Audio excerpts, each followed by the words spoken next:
everybody. Welcome to Married at First Sight, season 16, episode 8. My name's Deborah, and I'm going to be recapping all the individual couples and the after party. So be sure to check out each video.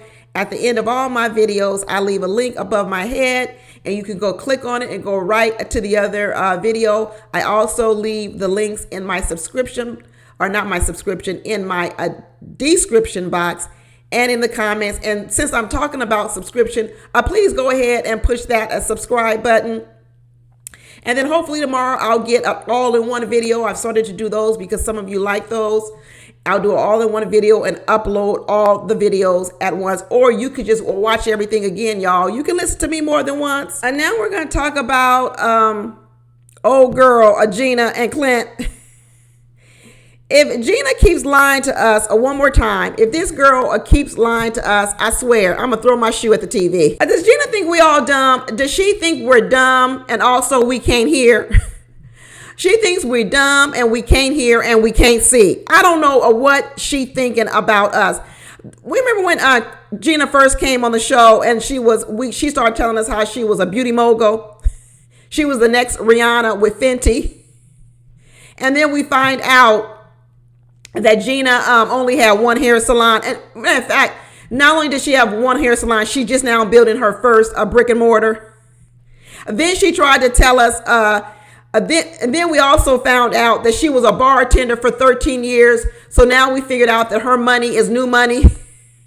She act like she'd been doing the doggone thing for years on years, but she was a bartender for 13 years.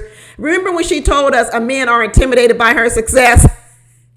How many lies do we have to put up with Gina? But she didn't stop there, y'all. She didn't stop there. Then she started lying, saying Clint threw the first punch. And we're like, no, Gina, no, we didn't. You threw the first punch. You threw the first punch. And no matter what we saw, no matter what we heard, or no matter how much tape we got on her, she still claims that Clint threw the first punch. And we're like, no, he didn't. You threw the first punch. Lying again. And then she tried to lie to us and tell us she had a natural body. We were like, Gina, we see your lips. We see the liposuction. We see this is not your natural body. It may be a botched body, but it's not your natural body.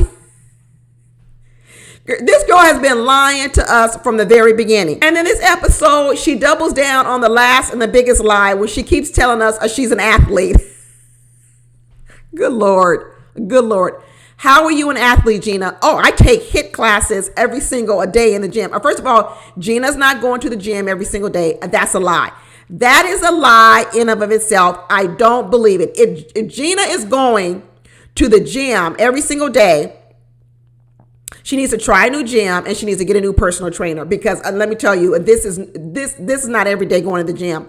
This is not every day going to the gym. I don't care. I'm not going to body shame her, but I'm also not going to be putting up with these lies. I'm not going to be putting up with these lies. I'm not going to shame her. I'm not going to body shame her, but I'm not going to be putting up with these lies, because right now Gina is insulting me and she's insulting my intelligence, and I'm tired of it. Then she sits on this TV today with Pastor Cal and tells Pastor Cal that living apart would be better than living together, because living together would tear us apart, but living apart would bring us together. Pastor Kyle was like, let's call bullshit on that. Let's just call it what it is. This is the beginning of you getting a divorce. Pastor Kyle was like, Gina, you're not going to lie to me. You're not going to sit here in my face in front of me and lie to me. Gina is a liar. I've been calling Mac a liar all this time. Gina is a liar. She's a big liar, and her lies are just as worse as Mac's. You can see right through them. She a mess. I don't know how she been getting by with these type of lies, because these lies are all unbelievable. Gina calling herself an athlete is like me calling myself a supermodel. Girl, where? It is ridiculous. But let me tell you, when she almost started crying, she started crying when Pastor Cal had to tell her about herself and say, you need this man sitting right here talking about Clint. He said, you need this man right here over here to teach you how to have some fun. And Gina started crying. You know why? Because somebody, once again, told her some truth about herself. Gina tries to act like she's adventurous and she's outgoing, but Pastor Cal knows she ain't.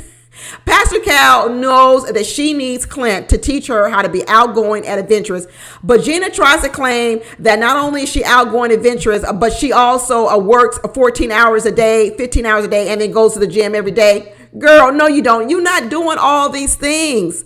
She is a liar. She did not like it when Pastor Cal told her, you need this man to teach you how to have some fun. It was hard pill for her to swallow because she don't want to accept nothing, no responsibility for who she is, none of it. She want to blame a Clint for everything. And let me tell you, I have way more respect for Clint than I did in the beginning of this season because Clint is actually trying to do the work. He's actually trying to stick in there. And like I said, I really do believe that had Gina not gone in on him about being a redhead, ginger, whatever you want to say, you know what? I don't think he would have talked bad about her body. I don't think he would have brought up those things. I think he brought up those things in retaliation to get back at her and hurt her because he hurt him. Yeah, was it tit for tat? It was. And his blow was bigger. And come to find out, Gina got a redhead dog. After all that, Gina, you got a redhead dog? Girl, get out of here. She got a redhead dog named Hank. Gina a mess. Clint is over here trying to say he wants to work it out. He wants to live together. He wants to try, hey, we can sleep in separate bedrooms. She goes, oh no, sleeping in separate bedrooms is worse than living in different apartments. Where, Gina? On what planet? How is sleeping in separate bedrooms worse than sleeping in separate apartments? Girl, she playing us, y'all. She think we are dumb. She thinks we're deaf and she thinks we're blind. And she thinks she can tell us whatever she wants to tell us and we're going to believe it. She thinks she can tell us she got a natural body. We're going to believe it. She thinks she can tell us that she's an athlete and we'll believe it. She thinks she can tell us she's a beauty mogul and we'll believe it. She thinks she can tell us that she's outgoing and adventurous and we'll believe it. I don't know who she been dealing with out here in the streets, but we ain't the one, people. We are not the one that Gina's going to be lying to. She even told another lie to Pastor Gal talking about at first I did like the way Clint looked and his hair and his beard. No, you didn't. Another lie. Another one. Another one. Another one. She keeps them rolling and she acts like we don't have no footage on her. She acts like we didn't hear what came out her mouth. I know Married at First Sight does a lot of editing, but I don't believe they're doing no voiceovers. Absolutely not, because we see them injection lips moving and we know what she's saying. She lying. She is lying. Gina said, yeah, well, you know, she's not a runner. She normally works hard at things. Another lie. Another lie. Because just last week she said she's a runner. This episode she said she's not one to give up. And then last week she told us that she was a runner. She can't even keep track of her own lies no more, people.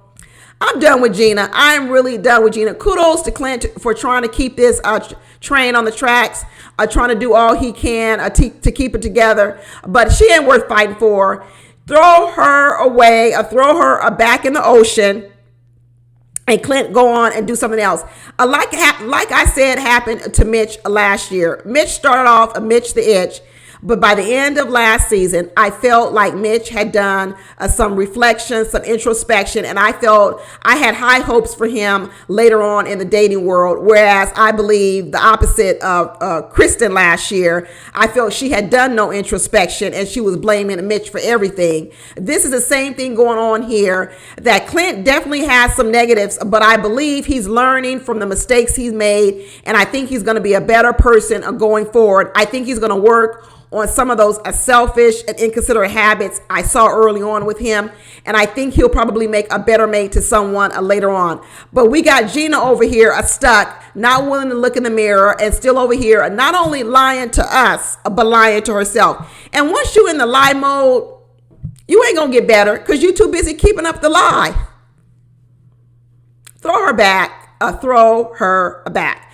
That's it, y'all. Please be sure to watch my other videos. I'll talk to you later. Bye.